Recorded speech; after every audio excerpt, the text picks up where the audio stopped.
Well, those were the ratings, and a lot of people were blaming a lot of things. And as we were recording, the Meltzer Says What Twitter account had tagged you and I, and a lot of people started sending it our way. Audio, I guess, of Dave and Brian on their show. I have not checked the twit machine here lately, so I haven't seen this, but you can fill me in now in front of everybody. Well, I guess their point is that the biggest thing that's hurt AEW is WWE being hot. That's the single biggest cause in AEW being cool. Not the booking, not the talent, not Tony Khan, but WWE being hot. And I wanted to get your thoughts on if there's any validity to that.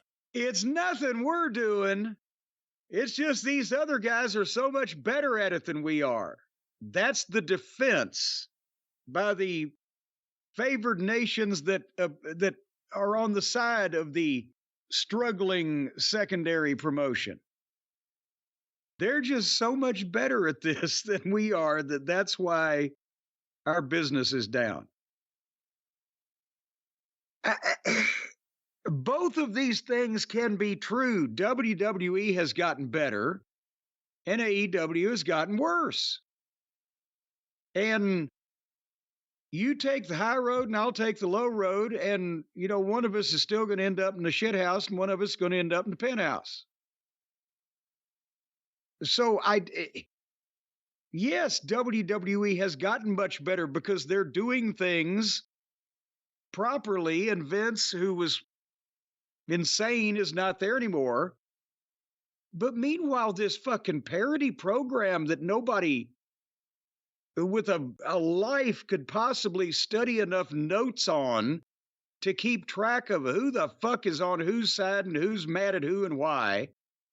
And then the people aren't over because most of them don't know how to get themselves over, and Tony don't know how to get anybody over.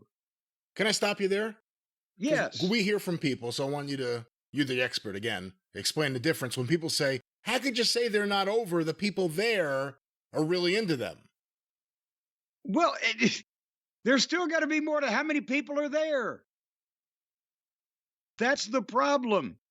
When you start something and gradually, year over year, fewer people come and fewer people watch, you are not doing well. And that is a cumulative effect of either losing your talent to where they'd rather go work somewhere else where there'll be bigger stars and be seen by more people, or booking the ones that were popular at some point into fucking oblivion, or in some cases, in many cases, picking the wrong people to fucking spend time on to begin with. And even though you don't get tired of those people, a lot of other people got tired of them people. Yeah, there are people popping for Orange Cassidy in the building, and there certainly were a few years ago too. It's just there are less people doing it today, and it's just like it is on television. There were a bunch of people, you drove some of them away, and then you kept driving them away.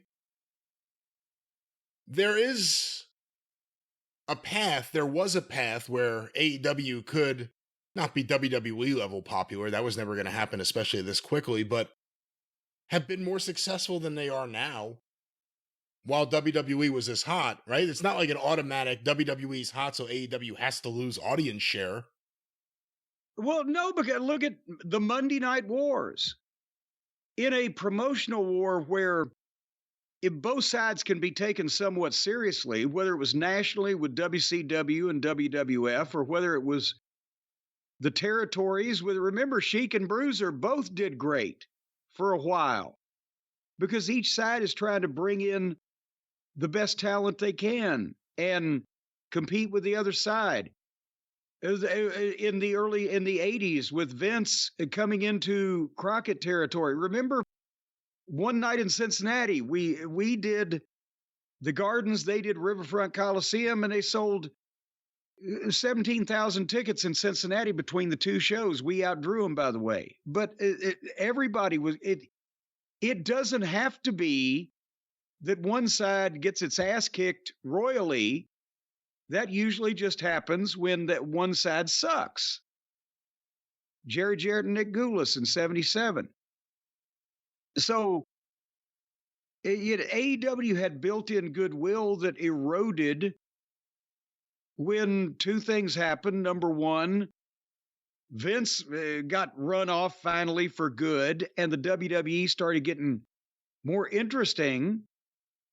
And two, the people started realizing that AEW behind the scenes was a goddamn circus and a fucking romper room and a shit show. And It's funny. All these things work in different directions in different ways with different people. It's funny as you say that, I'm thinking about it. The way WWE always played the media and just fed them bullshit, whether it was the WrestleMania 3 attendance or whether it was ticket sales or reasons for moving WrestleMania 7 or over the years, so many different things. Vince McMahon, I think, said at one point he went to Harvard. So many different things that they just said to the press and the press ran with. The inside smart fan used to go crazy over that. The interesting thing is that's what's happening now with AEW and a lot of the wrestling media. When it was reported last week that AEW was losing more viewers than, what was it? They were losing more viewers than the cable drop-off rate. Yes. AEW apparently pushed back and started sending data. I think to Brandon Thurston, he published a whole thing on WrestleNomics. So that's just an example, and that's a public one. But when all of a sudden you start seeing the narrative go to overall numbers don't count, it's all about 18 to 49. And then 18 to 49 counts, except for this week because it's 18 to 35. A lot of these narratives are coming from Tony. They're coming from AEW. And AEW is not put in check by a lot of people the way WWE always was. And rightfully so, they should have been. And they still should be. But AEW needs to be too. Well, yeah, because, and again, at least with the WWE, they're somewhat of a publicly traded institution where they can still lie about a lot of things, but you can find out different. Back in the day, you couldn't really find out unless you dug deep. And right now, AEW is in the same. It's up to what Tony says and or what Tony's people say. Don't believe your eyes. That's what they keep saying. Don't believe your eyes. Well, if you had eyes like Tony, would you believe it? God damn it. So, right there. I don't even believe he's got them. I don't believe how quick you came up with that. That was. I'm just asking you. Well. You could send a picture to Tony Khan to Ripley, and he'd send it back and say, "I don't believe it." Well, we'll see what Warner Networks believes, and we'll see what kind of deal Tony gets. If Tony walks away without a streaming deal, I think it's a failure. We'll see. I mean, because again, Tony Khan's now making comments this week that if he gets the right media deal, the entire investment pays off. So this is going to be a big story and a big investment. He's a rich kid, and he can't book it all, but it don't matter anyway. He can rely on the old man's money. He can rely on the old man's money.